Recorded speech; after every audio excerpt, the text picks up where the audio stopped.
Hi guys, it's Christina from Redefine Creative, and I am back with another project for the Wild Whisper design team. And I am going to be playing today with the April releases, which are called Fur Babies. And so it is all themed for cats on one side and dogs on the other side.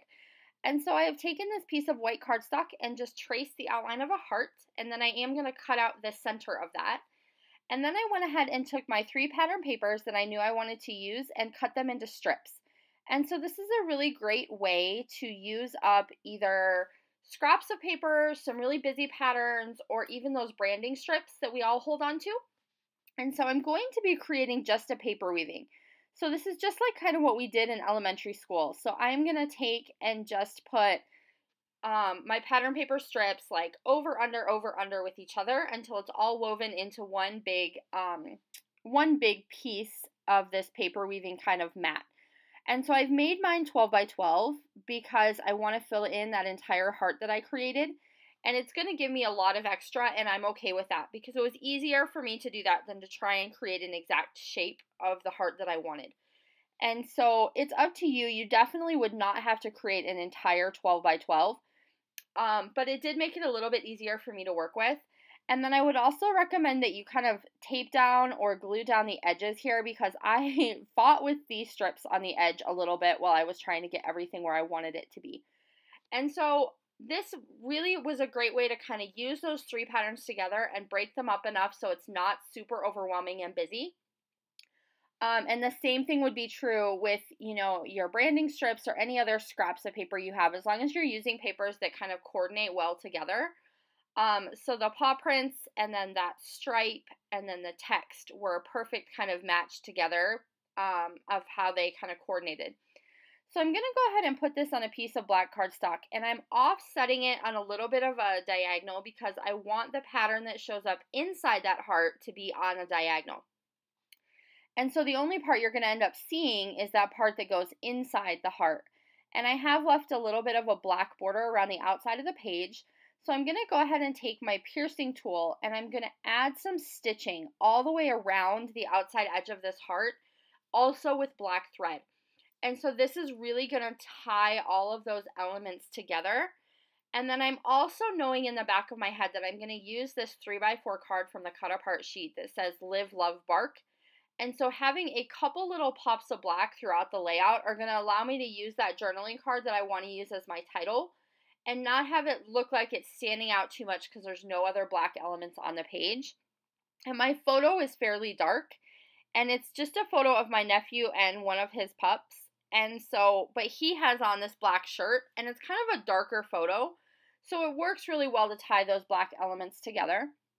And then I went ahead and grabbed this other 3x4 card that had this giant paw print with the text in the details, and I'm just fussy cutting. So rather than leaving this as a card, and I do this often with the cut apart sheets, I create an element or an embellishment for my page by cutting apart one of those cut apart sheets. And so I know that I want this little paw print to be cut out because I'm going to make it dimensional when I put it on some dimensional adhesive.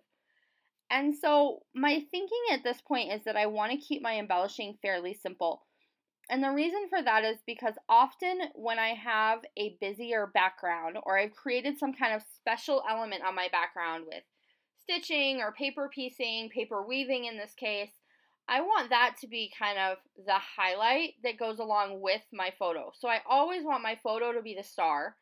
And then I want that really kind of unique element that I created to be in the supporting role so that my embellishments can be very simple just to kind of accent that.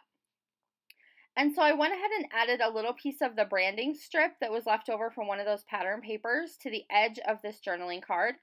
And I just cut it into the shape of a banner. And then I put a couple little staples with my tiny attacher at the top. And then I grabbed kind of a reddish maroon pen from Brie Reese.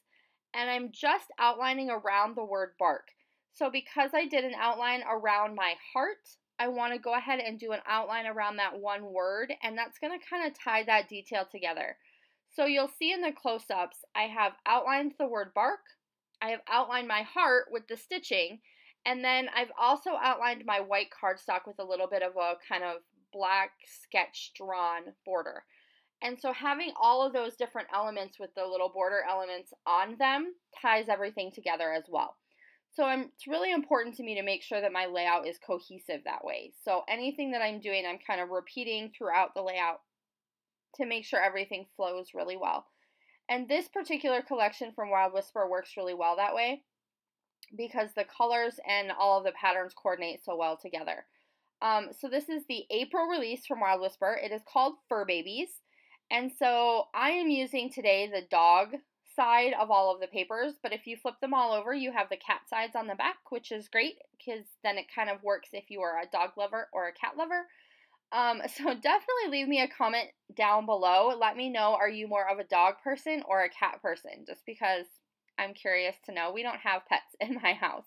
So I am going to add some of these little wood veneer hearts, and that's going to kind of be the last little embellishing detail. So I'm just going to put a cluster of 3 around my main photo and embellishment cluster down here at the bottom. And that's basically going to do it for me. So do make sure that you go check out Wild Whisper Designs in their new release this month for all of the fur babies in your life. And I apologize for my absence the last couple of weeks. We have had what seems like one family emergency after another.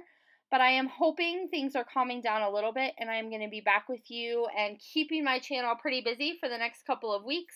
And then I have big plans for May. So I will be back to see you again soon. Bye!